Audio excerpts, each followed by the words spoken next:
Hello बच्चा party once again welcome to our YouTube channel study जी classes. बच्चों, आज के इस नए वीडियो लेक्चर में आप सभी लोगों का एक बार फिर से स्वागत है। तो प्यारे बच्चों, आज का थंबनेल आप सभी लोगों ने देख लिया होगा। आज हम खोलने वाले हैं राज अंकगणित की आधारभूत प्रमेय का। जिस प्रकार हमने खोला था राज अभाज्य गुणनखंड विधि का, उसी प्रकार से आज खुलेगा राज अंकगणित की आधारभूत प्रमेय का। तो चलिए प्यारे बच्चों, आज का वीडियो लेक्चर हम स्टार्ट करते हैं।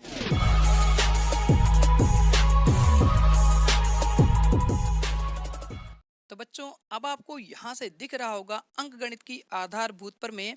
इस प्रमेय को हम प्रमेय 1.2 के नाम से जानते हैं एनसीईआरटी बुक में। तो बच्चों, इस प्रमेय का स्टेटमेंट यहाँ से लिखा गया है। तो सबसे पहले हम इसका स्टेटमेंट एक बार रीड करते हैं कि इस स्टेटमेंट में क्या लिखा गया है। तो इसमें लिखा गया है, प्रत्येक भाज्य संख्या को अभाज्य संख्याओं के एक गुणनफल के रूप में व्यक्त किया जा सकता है तथा यह गुणनखंडन अभाज्य गुणनखंडों के आने वाले क्रम के बिना अद्वितीय होता है। तो प्यारे बच्चों, इस प्रमेय में आपको बताया जा रहा है कि कोई भी अगर हमारी भाज्य संख्या है तो उस भाज्य संख्या को हम अभाज्य संख्याओं के गुणनफल के रूप में व्यक्त कर सकते हैं या उसे गुणनखंडित कर सकते हैं। तथा इसकी यहाँ पर लास्ट लाइन लिखी गई है, यह गुणनखंडन अभाज्य गुणनखंडों के आने वाले क्रम के बिना अद्वितीय होता है। तो प्यारे बच्चों, अंकगणित की जो आधारभूत प्रमेय है, इसकी जो लास्ट लाइन यहाँ से लिखी गई है, यह गुणनखंडन अभाज्य गुणनखंडों के आने वाले क्रम के बिना अद्वितीय है। इसी लास्ट लाइन में इसका पूरा पूरा राज छिपा हुआ है अंकगणित की आधारभूत प्रमेय का। वो कैसे छिपा हुआ है मैं अभी आप सभी लोगों को यहाँ पर क्लियर कर देता हूँ। तो सबसे पहले इसकी लास्ट लाइन में आप दो शब्द को यहाँ पर नोट कर लीजिए या इसको अपने माइंड में सेट कर लीजिए। पहला शब्द आपका होता है क्रम और दूसरा शब्द यहाँ से होता है अद्वितीय। ये दोनों शब्द इस अंकगणित की आधारभूत प्रमेय में सबसे इंपॉर्टेंट हैं, इसीलिए हमें ये प्रमेय दे रखी गई है अंकगणित की आधारभूत प्रमेय। तो बच्चों, और अगर आप इसकी फर्स्ट लाइन को यहाँ से पहचान करना चाहते हैं कि प्रत्येक भाज्य संख्या को अभाज्य संख्याओं के एक गुणनफल के रूप में व्यक्त किया जा सकता है, तो ये जो लाइन यहाँ पर लिखी गई है, यही लाइन हमारी कुछ परिभाषा हुआ करती थी अभाज्य गुणनखंड की। जिन बच्चों ने इसका प्रीवियस वीडियो लेक्चर देखा है, जो कि हमारा पार्ट 2 के नाम से है, उनको 100% क्लियर हो जाएगा कि यहाँ पर जो हमारी अंकगणित की आधारभूत प्रमेय है, ये मुख्यतः अभाज्य गुणनखंड पर आधारित है।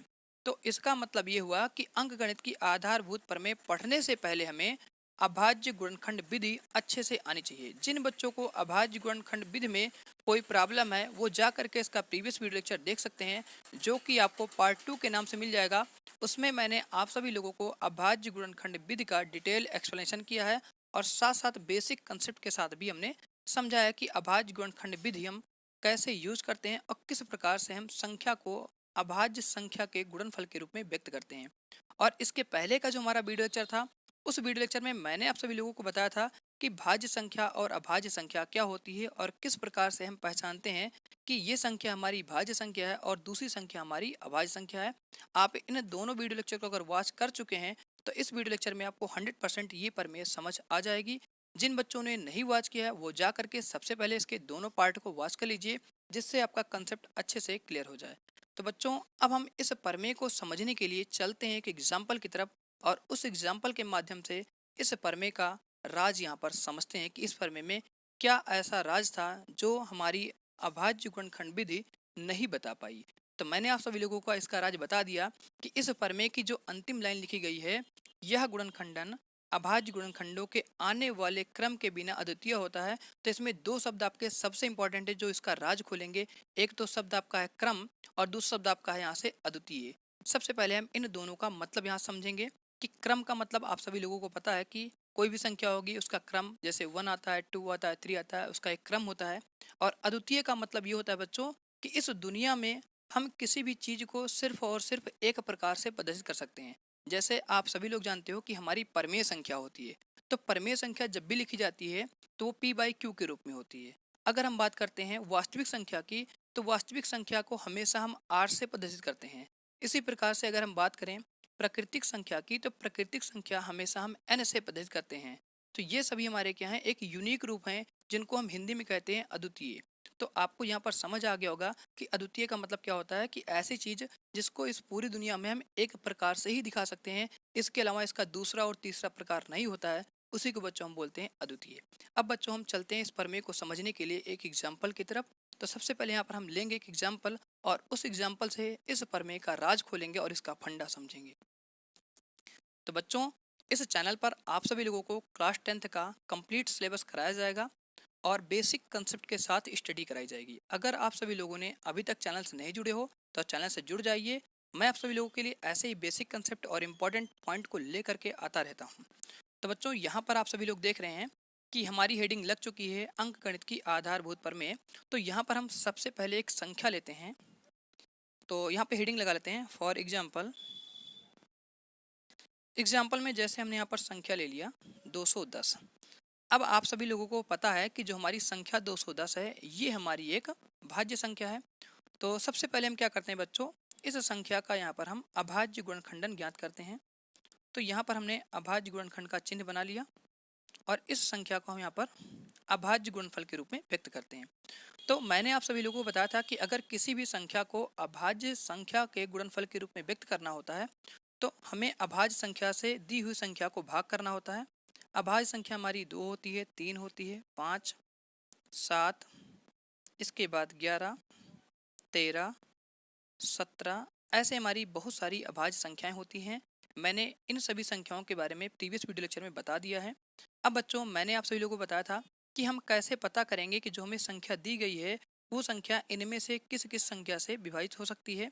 तो आपको यहाँ पर संख्या का अंतिम अंक देखना है। अगर अंतिम अंक आपको 0 मिलता है, 2 मिलता है, 4 मिलता है, 6 मिलता है, कहने का मतलब ये हुआ अगर हमें अंतिम अंक सम संख्या मिलती है, जैसे 0 हो गया, 2 हो गया, 4 हो गया, 6 हो गया, 8 हो गया, अगर इस प्रकार की अंतिम संख्या मिल रही किसी संख्या में तो वो संख्या 2 से पूर्णतः विभाजित होती है। तो यहाँ से हम क्या करेंगे, इस संख्या को 2 से जब विभाजित करेंगे तो जो आपको शेषफल का मान मिलेगा वो 0 मिल जाएगा। तो हम कह सकते हैं कि जो हमारी संख्या 2 है ये संख्या हमारी इस संख्या का गुणनखंड है। तो बच्चों यहाँ से हम इसको जब 2 से विभाजित करेंगे तो यहाँ पे हमें संख्या मिल जाएगी 105।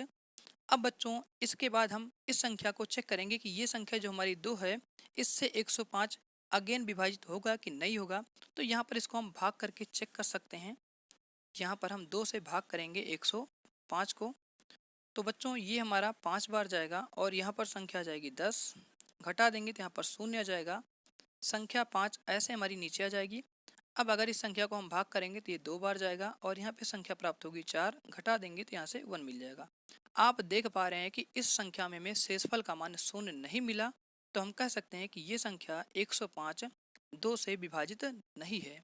तो इसके बाद हम चलते हैं नेक्स्ट संख्या पर जो कि हमारी संख्या है 3। अब यहाँ पर मैं आप सभी लोगों को संख्याओं का साथ साथ शॉर्ट ट्रिक भी बताते चलता हूँ कि कैसे पता करेंगे कि ये संख्या 2 से विभाजित है, ये संख्या 3 से, ये संख्या 5 से है। तो शॉर्ट ट्रिक भी मैं आपको बताता चलता हूँ। बच्चों यहाँ पर जो हमारी संख्या दे रखी है 105, आप इन सभी संख्याओं को जोड़ लीजिए 1 + 0 + 5। आप इन सभी संख्याओं को जब जोड़ेंगे तो यहाँ पर संख्या आपको प्राप्त होती है 6। अब आपको पता करना है कि 3 के पहाड़े में हमारा 6 आता है कि नहीं आता है। तो आपको पता है 3 के पहाड़े में हमारा 6 आता है। तो यहाँ से आपको संख्या पता चल जाती है कि जो हमारी संख्या दे रखी है 105 ये संख्या 3 से पूर्णतः विभाजित है। तो उसी प्रकार से यहाँ पर हम अगेन भाग कर लेंगे। 3 से अब हम भाग करते हैं 105 को। तो बच्चों ये हमारा यहाँ से जाएगा 3 बार और यहाँ पे संख्या प्राप्त होगी 9। इसमें से घटा देंगे तो यहाँ पे मिलेगा 1 और 5 को ऐसे हम यहाँ पर उतार लेंगे। अब 3 का पहाड़ा पढ़ेंगे 15 से ज़्यादा हो तो ये हमारा 5 बार जाएगा और यहाँ पे संख्या जाएगी 15। इसमें से घटा देंगे तो यहाँ पे शेषफल मिल रहा है 0। तो आपको यहाँ से पता हो गया कि जो हमारी संख्या 105 है वो 3 से पूर्णतः विभाजित हो जाती है। और मैंने यहाँ पर आपको शॉर्ट ट्रिक भी बता दिया कि किस प्रकार से हम पता करेंगे कि संख्या हमारी 3 से विभाजित है कि नहीं है। जो संख्या आपको दे रखी है उस संख्या का आपको इस तरह से लिख करके जोड़ लेना है और जोड़ने के बाद जो संख्या आपको प्राप्त हो रही है उस संख्या को चेक करना है कि ये संख्या हमारी 3 के पहाड़े में आती है कि नहीं आती है। अगर 3 के पहाड़े में आती है तो वो संख्या पूर्णतः 3 से विभाजित है। तो मैं आशा करता हूँ कि आपको ये शॉर्ट ट्रिक यहाँ पर समझ आ गया होगा।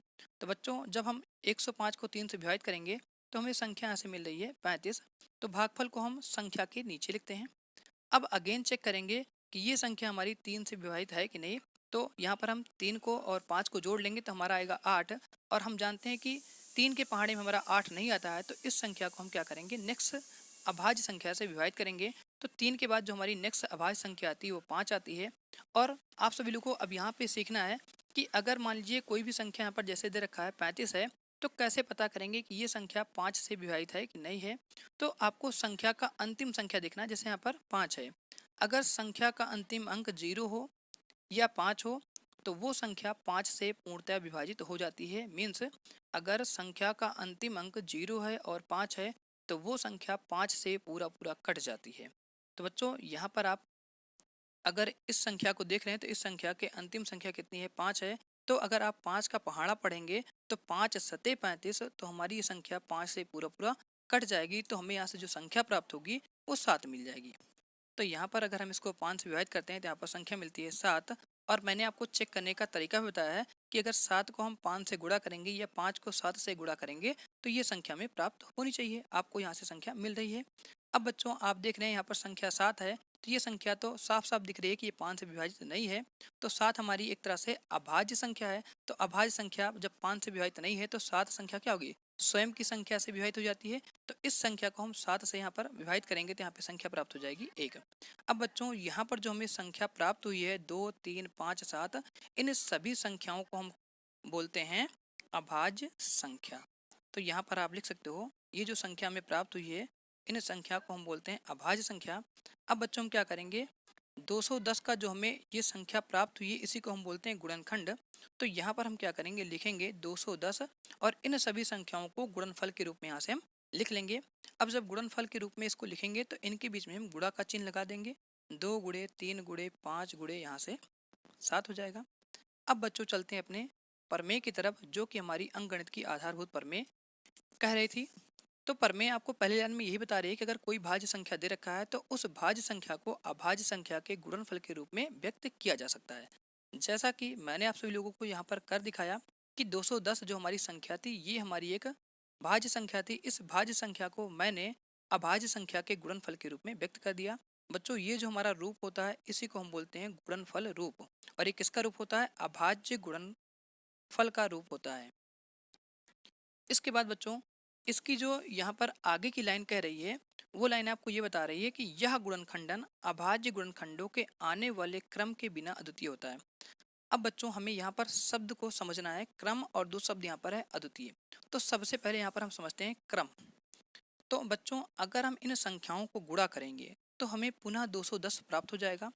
तो बच्चों अगर हम इस संख्या का क्रम बदल दें, मीन्स अगर हम 3 पहले कर दें 2 बाद में कर दें और यहाँ पे 7 पहले कर दें और 5 बाद में कर दें, तो इन संख्याओं को अगर आप गुणा करेंगे तो गुणा करने पर पुनः आपको 210 ही प्राप्त हो जाएगा।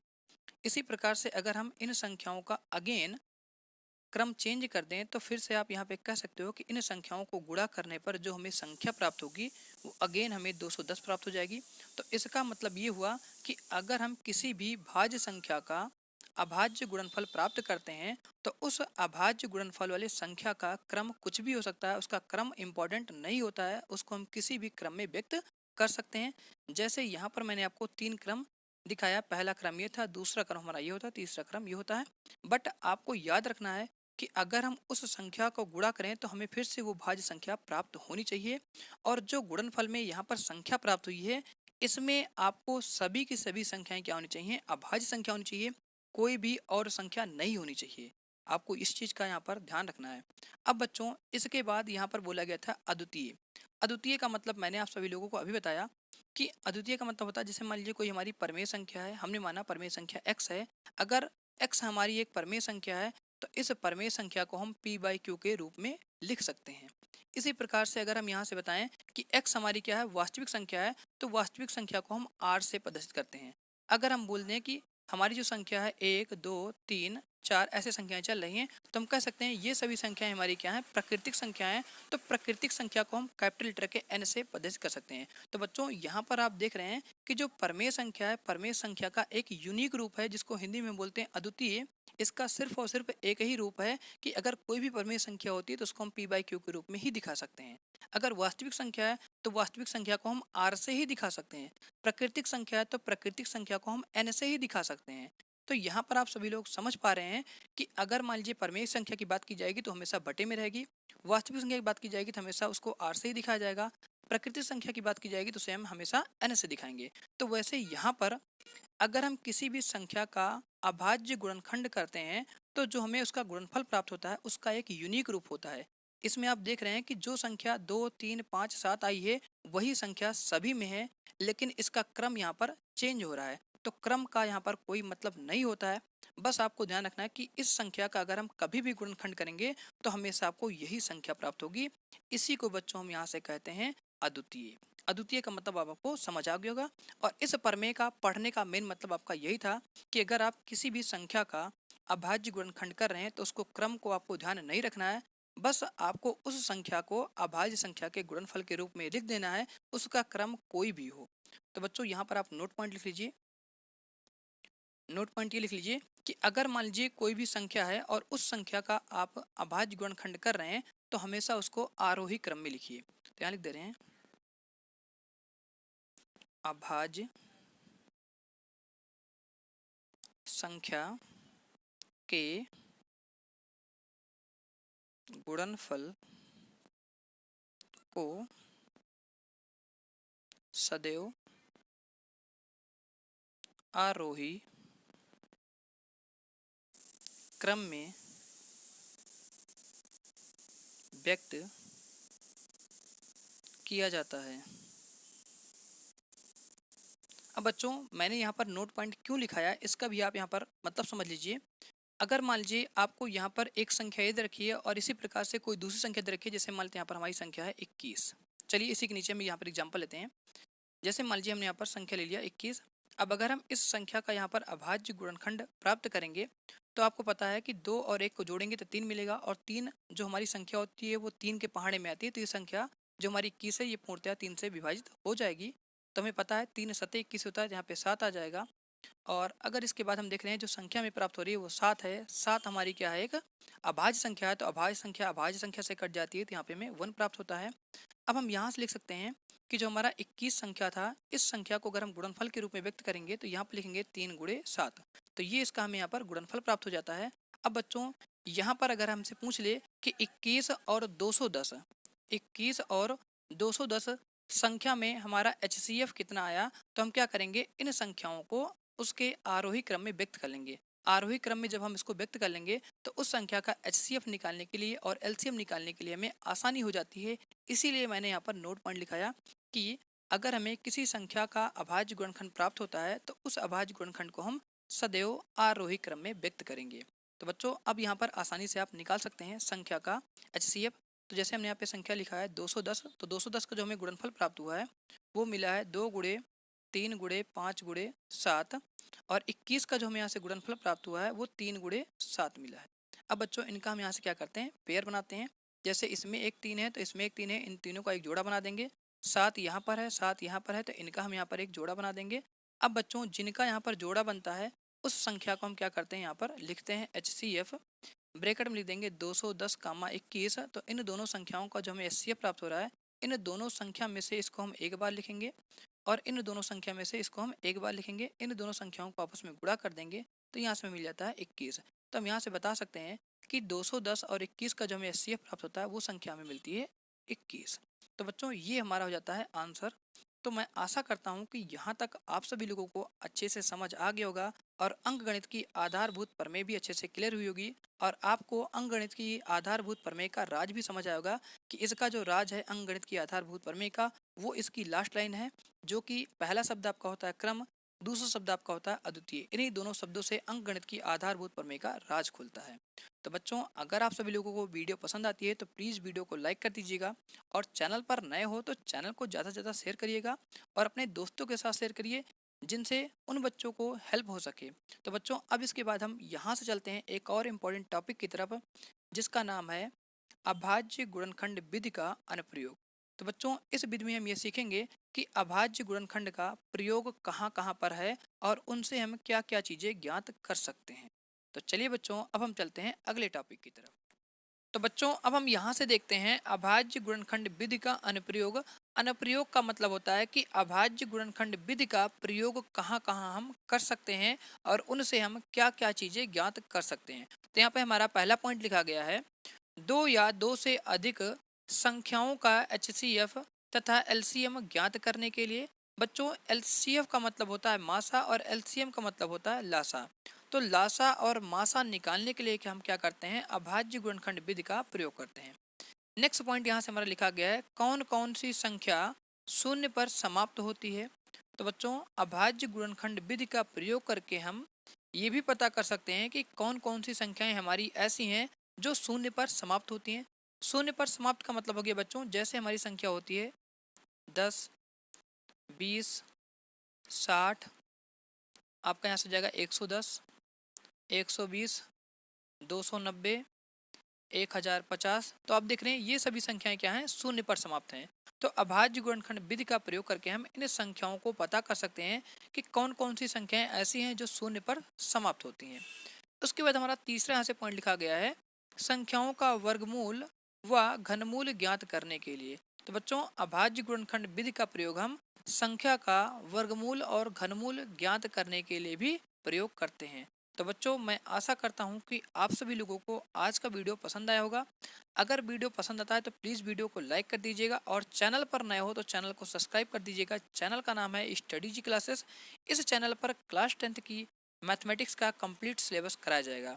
तो प्यारे बच्चों आज का वीडियो लेक्चर हम इसी पर एंड करते हैं। अब मिलते हैं नेक्स्ट वीडियो के साथ। अगला जो हमारा वीडियो लेक्चर रहेगा उस वीडियो में हम स्टार्ट करेंगे प्रश्नावली 1.2।